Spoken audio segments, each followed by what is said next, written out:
No creo que estoy aquí por accidente. Mi esposa y este servidor teníamos planes para regresar a nuestro país natal, la República de Panamá, para inicios de este año. Pero Dios siempre tiene un propósito. Para Él no hay accidentes. Sin embargo, en este caso, Dios tenía un plan A que fracasó. Él planeó establecer su reino eterno en la tierra, en Israel, a través de su pueblo elegido. Jesús vino del cielo a establecer este reino entre los judíos, pero estos le rechazaron, crucificándole. Y como Dios falló en su intento de establecer su reino entre su pueblo, entonces continuó con un plan B, porque el plan A fracasó. ¿Cuál fue ese plan B? Él estableció la iglesia como una institución temporal hasta que Jesús viniese por segunda vez a establecer ahora sí exitosamente su reino en la tierra, en la nación de Israel por 1000 años. Así que la iglesia es el resultado fallido de Dios. El plan A falló, así que el plan B es la iglesia. Es sorprendente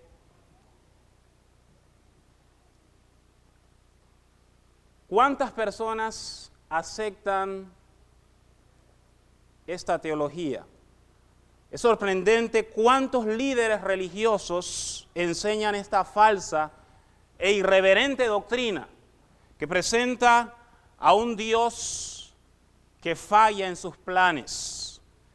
Y tanta gente ingenua que es inconstante en el estudio de la palabra de Dios acepta esta falsa, esta errónea doctrina que presenta a un Dios que se equivoca, que separa la iglesia del reino y que presenta a la iglesia como una institución interina que resulta de un plan A que falló, que reemplaza temporalmente al reino de Dios en la tierra.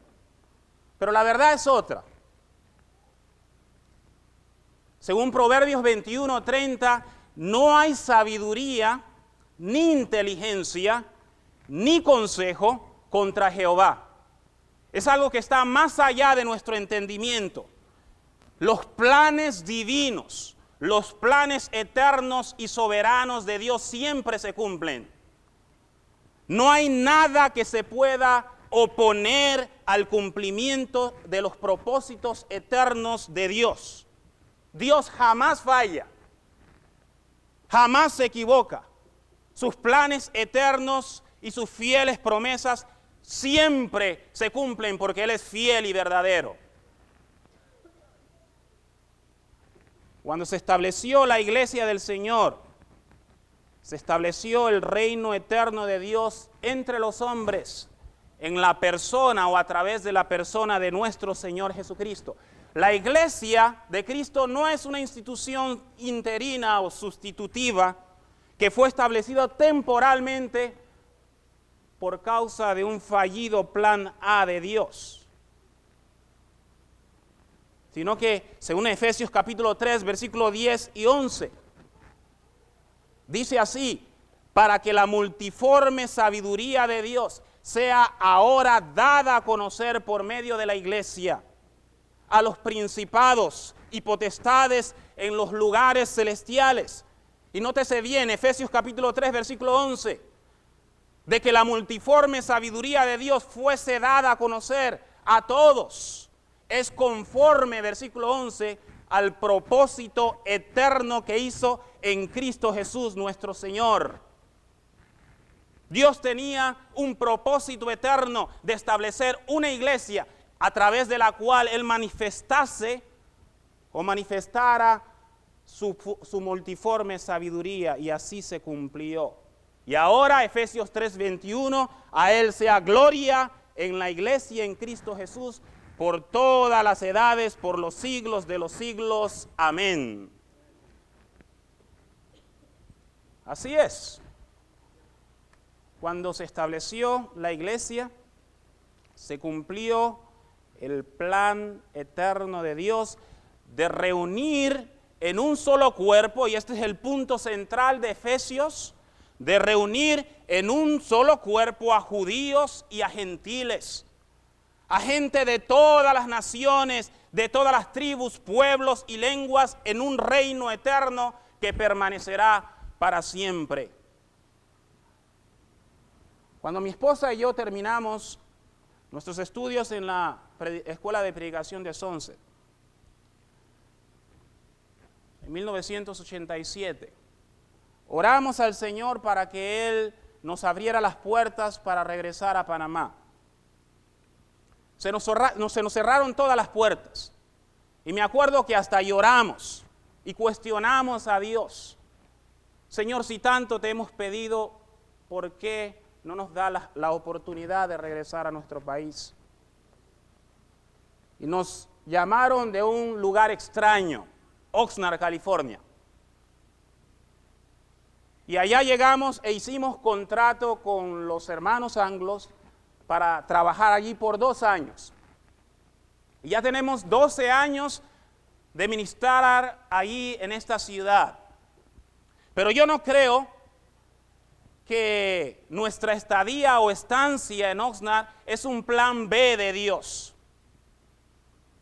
en nuestro ministerio, sino que ya Dios tenía preparado de antemano de que en esta ciudad de Oxnard se estableciese una iglesia local. Era su plan A, algo que Él tenía preparado antes de la fundación del mundo. Y de igual manera, cada congregación local, cada congregación regional, la iglesia universal, no es el resultado de un plan fallido de Dios, sino que la iglesia del Señor es el resultado de un plan que Él realizó desde antes de los tiempos de los siglos. Nosotros no somos un accidente, sino que somos el resultado de un plan amoroso en la eternidad.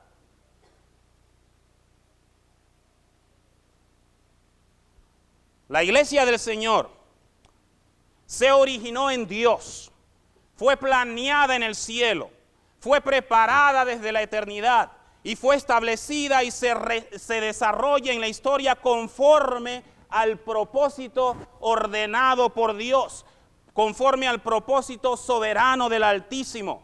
Ciertamente no podemos entrar en la eternidad, no podemos entrar al orden eterno, pero sí podemos ver cómo la iglesia se ha desarrollado a través de la historia, cómo fue manifestada desde el principio, ahí desde el jardín del Edén.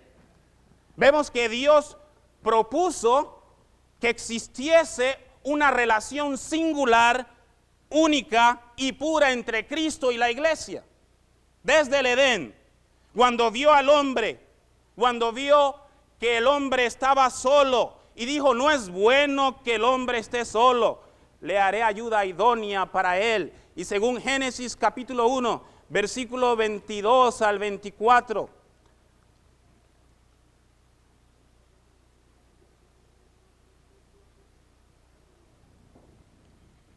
allí dice la palabra de Dios.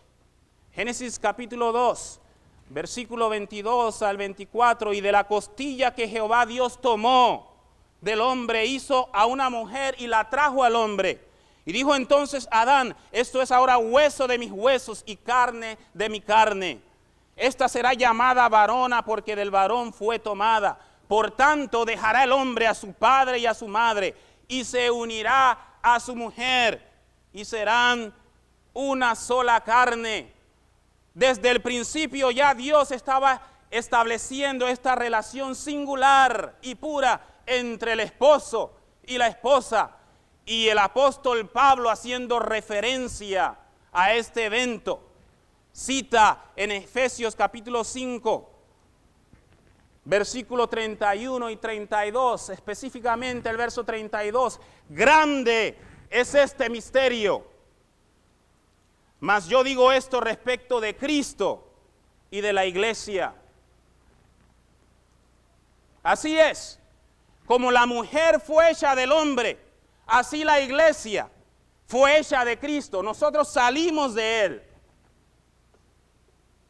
De manera que todo cristiano es miembro del cuerpo de Cristo. Y todo aquel que se une al Señor, un espíritu es con Él, según 2 Corintios capítulo 6, verso 17. Nosotros, la iglesia del Señor, somos ser del ser de Cristo. Y por decirlo así, somos carne de su carne y hueso de sus huesos. Y como la esposa está sujeta al marido, así también la iglesia está sujeta a Cristo. Y según 2 Corintios capítulo 11, versículo 2, la iglesia actualmente está desposada con un solo marido, el cual es Cristo Jesús. El Señor, el esposo celestial, no tiene 2 mujeres ni 3 mujeres.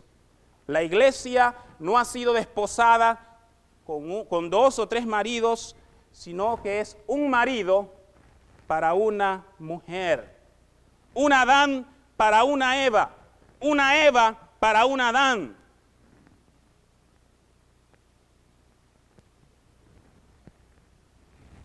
Por lo tanto, maridos, amad a vuestras mujeres. Así como Cristo amó a la iglesia y se entregó a sí mismo por ella. Efesios 5:26. Para santificarla, habiéndola purificado en lavamiento del agua por la palabra, a fin de presentársela a sí mismo una iglesia gloriosa. Una iglesia gloriosa, no 2 ni 3, sino una iglesia gloriosa, que no tuviese mancha, ni arruga, ni cosa semejante, sino que fuese santa y sin mancha. Un esposo, una esposa, una relación singular. Mi esposa es maestra bilingüe. Y a la hora del almuerzo o el lonche, las maestras discuten ciertos asuntos. Y en cierta reunión, una de las maestras, compañera de mi esposa, decía lo siguiente, hablando de religión. El buscar una iglesia es como salir a comprar zapatos. Usted va a diferentes almacenes, se prueba varios zapatos y hasta que encuentra uno que le guste y que le quepa, con él se queda. Así es buscar una iglesia. Usted va a diferentes iglesias y cuando encuentre una que le guste y que se ajuste a sus necesidades, ahí quédese. Ese es el concepto que tiene la gente. Pero la verdad es otra.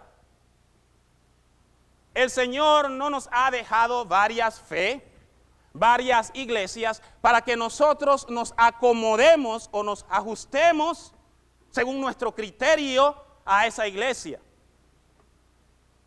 Sino que Él ha dejado una sola iglesia, una sola fe, para que nosotros seamos los que nos ajustemos a la palabra de Dios.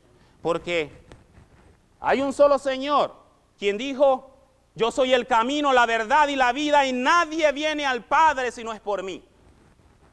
Y según 1 Corintios, capítulo 8, versículo 5, a una sociedad pluralista como era la sociedad en Corinto, el apóstol Pablo escribe las siguientes palabras: pues aunque haya algunos que se llaman dioses, sea en el cielo o en la tierra, como hay muchos dioses y muchos señores, para nosotros, versículo 6, sin embargo, solo hay un Dios, el Padre, del cual proceden todas las cosas, y nosotros somos para Él, y un Señor, Jesucristo, por medio del cual son todas las cosas, y nosotros por medio de Él.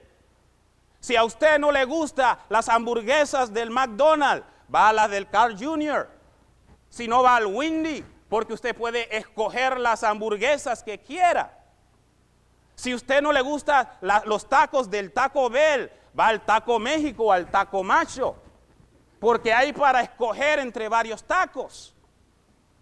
Pero aquí no hay para escoger, sino que hay un Dios, hay un Señor.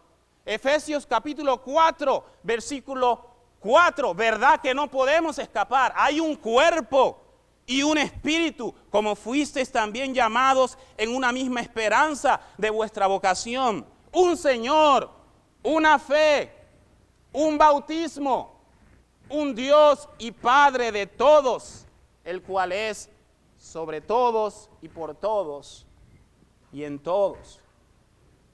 Aquí no hay hamburguesas para escoger.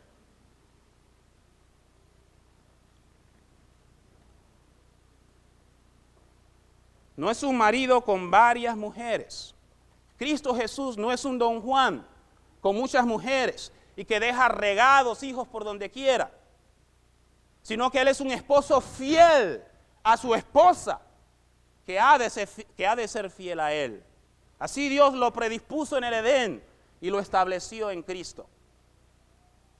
Pero el pecado entró y afectó esta hermosa relación y este bello hogar del principio, y crecieron cardos y espinos, y surgieron las relaciones bígamas y adúlteras, inmundas y engañosas. Los caminos se llenaron de malezas, las sendas se hicieron torcidas, los hombres se apartaron de Dios y empezaron a practicar todo tipo de depravación y abominación. Y en medio de esta corrupción, Dios seleccionó a un hombre que vivía en una tierra idólatra más allá del río Éufrates, a Abraham, y le hizo a él, a su hijo Isaac y a su nieto Jacob la misma promesa: en tu simiente serán benditas todas las naciones de la tierra. Y el apóstol Pablo añade, y no dice a las simientes, no es plural, sino singular, sino que habla de a tu simiente, la cual es Cristo Jesús. Y solamente en Cristo Jesús son benditas todas las naciones de la tierra. Así Dios lo predispuso y así se cumple en Cristo Jesús. Todo hombre, toda mujer, todo joven que acepta a Jesús como Señor de su vida y se bautiza para el perdón de sus pecados, recibe en Él todas las bendiciones espirituales que son en Cristo Jesús. Recibe la adopción como hijo de Dios. Llega a ser acepto en el amado, es redimido por su sangre, recibe el perdón de los pecados, llega a ser heredero de todas las promesas de Dios y es sellado con el Espíritu Santo. Así Dios lo predispuso y así se cumple el plan A de Dios. Sin embargo, antes de que viniese la simiente, antes de que viniese Cristo, el terreno tenía que ser preparado, el valle tenía que ser alzado, el monte y el collado tenía que ser bajado, el camino áspero tenía que ser allanado, las sendas torcidas tenían que ser enderezadas. Y esta preparación del terreno la realizaron los profetas, los santos profetas de Dios. ¿Qué tarea más difícil? Siendo un joven soltero, un evangelista misionero en mi propia tierra, entre los 21 a los 24 años de edad, me tocó predicar en el este de mi tierra, una provincia llamada Darién, que limita con la República de Colombia. Es una zona selvática, y allá en esta zona hay varias iglesias de Cristo, compuesta por hombres robustos, machos, hombres duros y rudos, que están siendo transformados por el poder de Dios. Y me acuerdo que en ocasiones me iba con ellos a sus tareas. Y qué difícil tarea era la de ellos, agricultores, ganaderos. Y a veces tenían que derrumbar terreno espeso para sembrar la semilla. Terrenos pantanosos, llenos a veces de serpientes venenosas. Y me acuerdo del hermano Carlos Castro, que en cierta ocasión se cortó con un machete en su pie y se estaba desangrando. Y lo bajaron de la montaña y lo llevaron a la ciudad que estaba como a 3 horas. Y a duras penas llegó al hospital para salvar su vida. Me acuerdo también del hermano Dimas Rodríguez, que fue mordido por una serpiente venenosa y que echaba sangre por la boca. Lo llevaron al hospital de Chepo y a duras penas le dieron el antídoto contra el veneno mortal de aquella serpiente. Me acuerdo del hermano Francisco Cárdenas, un predicador del evangelio, que estaba con su motosierra cerrando un árbol y le cayó en la costilla y casi lo mata. Le destrozó varias costillas. ¿Qué tarea más difícil? El de limpiar un terreno para sembrar la semilla. El precio de sangre y aún de la propia vida del agricultor puede realizarse esta labor. Este difícil trabajo lo hicieron los profetas para que se sembrara la semilla del reino, para que se estableciese la iglesia del Nuevo Testamento. Ellos sufrieron mucha fatiga, mucho cansancio, muchos desvelos, muchos oprobios, derramaron su sangre, dieron su propia vida para limpiar el terreno. Como dice Hebreos capítulo 11, versículo 36 al 38, experimentaron vituperios, azotes y más de esto prisiones y cárceles, fueron apedreados, aserrados, puestos a prueba, muertos a filo de espada, anduvieron de acá para allá cubiertos de pieles de ovejas y de cabras, pobres, angustiados, maltratados, de los cuales el mundo no era digno, errando por los desiertos, por los montes, por las cuevas y por las cavernas de la tierra. Estos siervos de Dios, y que el Señor nos conceda verlos cara a cara, verlos allá en la gloria. Estos siervos de Dios tuvieron que trabajar muchísimo para preparar el terreno en el cual nosotros estamos ahora.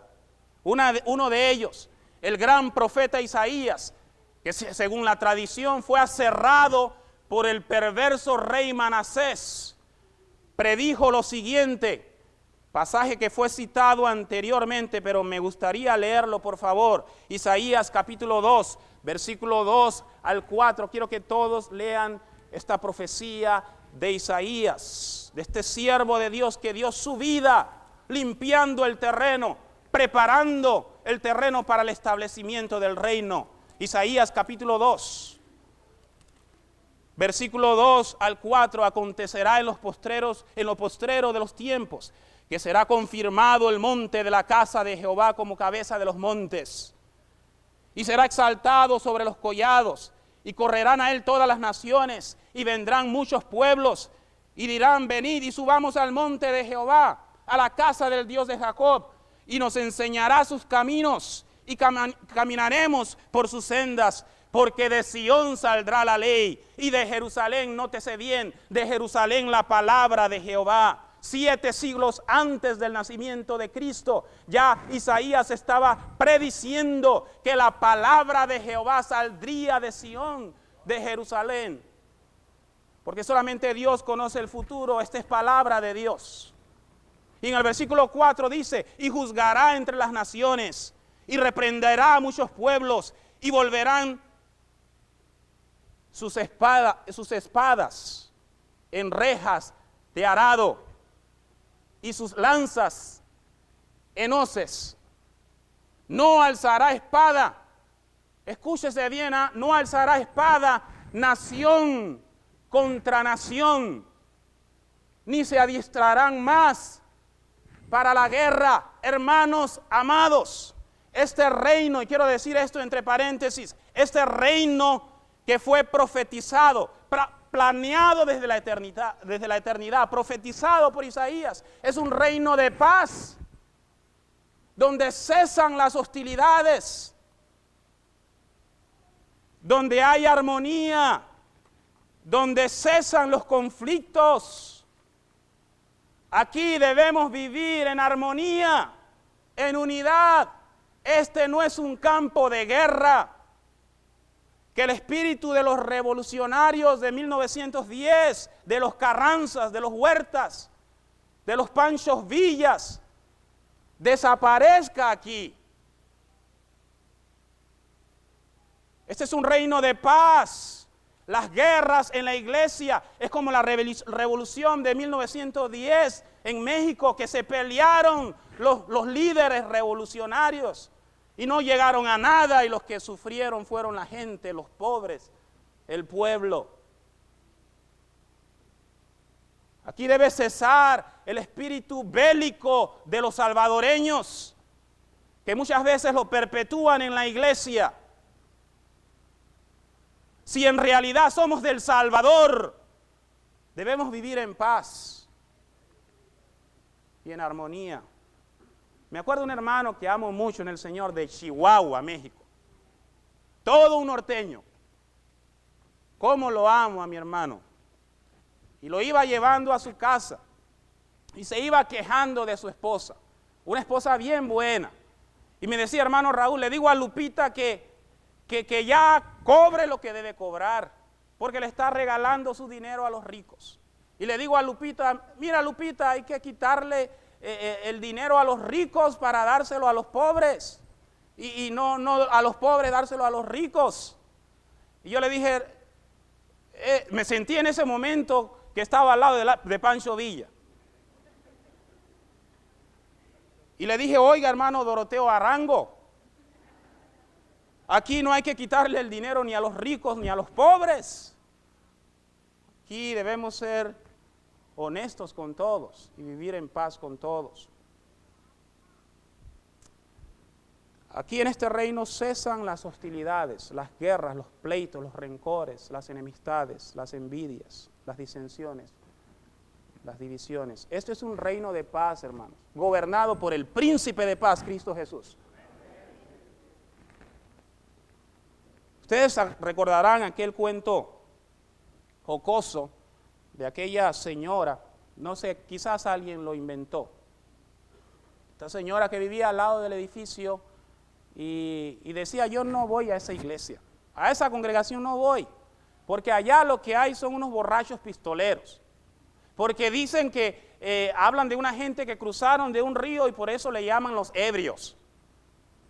Y lo cuentan, Ebrios 1, Ebrios 2 y Ebrios 3 y Ebrios 13. Así que hay un montón de borrachos ahí, son pistoleros, porque hablan de las 13 pistolas de Pablo y las 2 pistolas de Pedro y las 3 pistolas de Juan.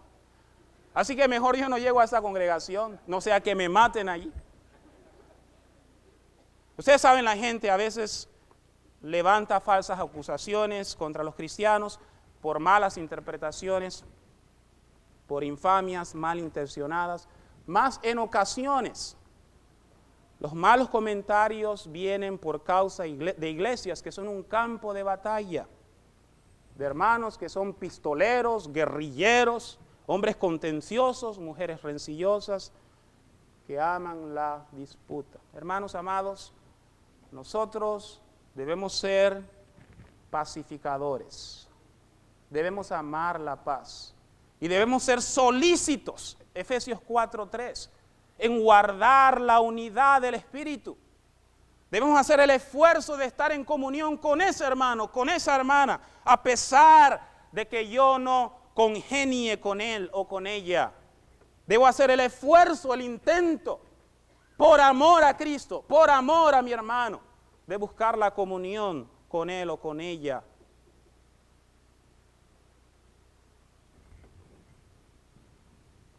Respeto al derecho ajeno es la paz, dijo Benito Juárez. Y más aún, debemos escuchar las palabras del Señor Jesucristo. Amaos los unos a los otros como yo os he amado, dice el Señor Jesús. Las pistolas aquí deben convertirse en epístolas. Los arados, dice Isaías, los arados deben convertirse en lanzas. No, las lanzas deben convertirse en arados. Los instrumentos de guerra deben convertirse en instrumentos de labranza y que todos trabajemos juntos para la honra y gloria de nuestro Dios. El terreno tenía que ser preparado. Y este mismo Isaías, en el capítulo 40, versículo 3 al 5, predijo acerca de un hombre que vendría a preparar el camino. No fue accidente. Ya estaba predicho. Voz que clama en el desierto. Isaías 43. Preparad camino a Jehová. Enderezad calzada en la soledad a nuestro Dios. Todo valle sea alzado y bájese todo monte y collado. Y lo torcido se enderece y lo áspero se allane. Y se manifestará la gloria de Jehová. Me encanta cómo se le llama a Cristo aquí, la gloria de Jehová. Y toda carne juntamente la verá, porque la boca de Jehová ha hablado. Así Dios lo predijo. Ciertamente esta profecía señalaba el evento histórico, la preparación del camino para dar paso libre a los exiliados que retornarían de Babilonia hacia Jerusalén. Pero más proféticamente señalaba hacia uno que iba a preparar el camino, que según Lucas capítulo 1, versículo 17, vino delante del Cristo con el espíritu y el poder de Elías para hacer volver los corazones de los padres a los hijos y de los rebeldes a la prudencia de los justos, para preparar al Señor un pueblo bien dispuesto. Ese fue el ministerio de Juan el Bautista, predicho aquí por Isaías. Así lo hizo Juan. Él preparó el camino del Señor, anunciando el mensaje: arrepentíos, porque el reino de los cielos se ha acercado. Y los que recibían su mensaje se arrepentían y eran bautizados, eran sumergidos en las aguas. Sin embargo, esta tarea de preparación costó mucho, le costó la cabeza a Juan. Él derramó sangre, pero al dar su vida, el terreno quedó preparado. Y vino el Hijo del Hombre a establecer la simiente preciosa del reino. A finales de este año va a ocurrir un suceso de impacto mundial en mi tierra. El 31 de diciembre van a regresar los Estados Unidos el canal de Panamá a jurisdicción panameña. Imagínense que parte del terreno de aquí, de Texas y de California, fuese regresado a los mexicanos, terreno que vendió Santana. Pues este fenómeno está sucediendo en Panamá, pero hay un fondo histórico detrás de la construcción del canal de Panamá, en 1904 al 1914. Los franceses empezaron la construcción de este canal en 1880, pero por no hacer buenos planes y por no limpiar el terreno, fracasaron en su intento de construir este canal. 20 años de labor y fracasaron.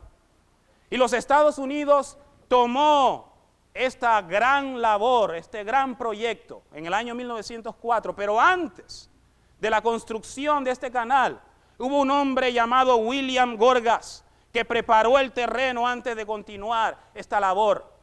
Limpió el terreno donde los mosquitos anidaban para reproducir la malaria y la fiebre amarilla. Limpió todo el istmo. Y limpiado el istmo, entonces se inició la gran labor de construir el canal, en donde miles, millones de personas pasan o han pasado en estos 85 años. Dios hizo una obra mucho más grande que esta que he mencionado. Dios se había propuesto bendecir a todas las familias de la tierra en Cristo Jesús. Dios se había propuesto salvar a todas las gentes en su nombre, en el nombre de Jesús. Pero antes de que se estableciese el reino de los cielos entre los hombres, Dios preparó el terreno al precio de mucho sacrificio del derramamiento de mucha sangre, de la vida de muchos profetas y de la cabeza de Juan el Bautista, pero el terreno quedó preparado. Y Jesús, cuando vino, no falló en su intento, sino que Él, a través de muchos ruegos, de gran clamor y lágrimas, al que le podía librar de la muerte, sembró la buena semilla del reino, abrió los ojos de los ciegos, curó a los sordos, sanó a los cojos y a los paralíticos, limpió a los leprosos, resucitó a los muertos y anunció las buenas nuevas a los pobres. Y con muchas lágrimas fue sembrando la semilla, aún al precio de su propia vida. Pero Él resucitó de entre los muertos y ascendió al cielo. Y ahí en el cielo, después de haber trabajado, dado su vida para nuestro rescate, se sentó a la diestra de Dios, esperando la gran cosecha. Y precisamente el día de las cosechas, el día de las primicias, el día de Pentecostés, el Señor Jesús, que había sembrado con lágrimas, ahora iba a recoger sus gavillas. Porque dice en el Salmo 126, versículos 5 y 6, los que sembraron con lágrimas, con regocijo segarán. Irá andando y llorando el que lleva la preciosa semilla, mas volverá a venir con regocijo, trayendo sus gavillas. Estas palabras se cumplen en el ministerio de todo buen ministro, pero más aún en el ministerio de nuestro Señor Jesucristo. Él lloró, derramó lágrimas y sangre y dio su vida y resucitó de entre los muertos y se sentó a la diestra de Dios. Pero ahora, el día de Pentecostés, el día de las cosechas, el apóstol Pedro se pone en pie. Sepa pues ciertísimamente toda la casa de Israel que a ese Jesús que vosotros crucificasteis, Dios ha hecho Señor y Cristo. Varones hermanos, ¿qué haremos?, preguntaron los judíos. Arrepiéntanse, dijo Pedro, y bautícense cada uno de vosotros en el nombre de Jesucristo para el perdón de los pecados y recibiréis el don del Espíritu Santo. Y con estas y con muchas palabras les testificaba diciendo: sed salvos de esta perversa generación. Y como 3,000 se bautizaron y el Señor Jesús recogió sus gavillas y vio el fruto de la aflicción de su alma y ahora está satisfecho. ¿No era un accidente? ¿No tenía usted planeado tener solamente 3 hijos? ¿Y de dónde salió este cuarto? Es que fue un accidente. El primero fue deseado, el segundo planeado y el tercero un accidente. Pero la verdad no es esa, no hay niños accidentales. Dios preparó de antemano que ese niño naciese. No hay niños accidentales en una familia, ni tampoco hay accidentes en la iglesia. Cada niño que nace en la iglesia ha sido escogido por Dios desde antes de la fundación del mundo para que fuésemos santos y sin manchas delante de Él. Y cada niño que nace es el resultado del fruto de la aflicción de su alma. No es un plan B accidental, es el plan A eterno de Dios. Dios preparó su iglesia desde la eternidad.